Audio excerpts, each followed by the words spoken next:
i7 ગુજરાતનો અવાજ। નમસ્કાર દર્શક મિત્રો, i7 ન્યૂઝ ગુજરાતીની સાથે હું છું આપની સાથે પાયલ બામભણિયા। તો જોઈએ આજના મહત્વના સમાચાર।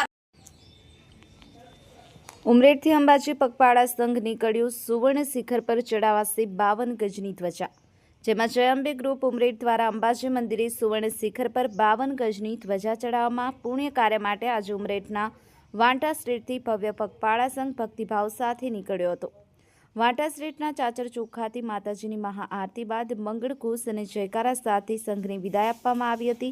લગભગ 80 જેટલા માય ભક્તો સાથે ભક્તિભાવ, ઉત્સાહ અને શ્રદ્ધાથી ભરેલો સંઘ અંબાજીથી દિશામાં રવાના થયો।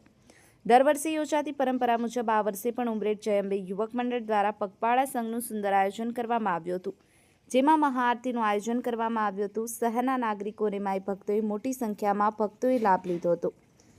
ઉમરેઠથી અંબાજી મંદિરે પહોંચ્યા બાદ 52 ગજની ભવ્ય ધ્વજા સ્થાપિત કરવામાં આવશે। Narendra Sharma, i7 news Gujarati, Anand.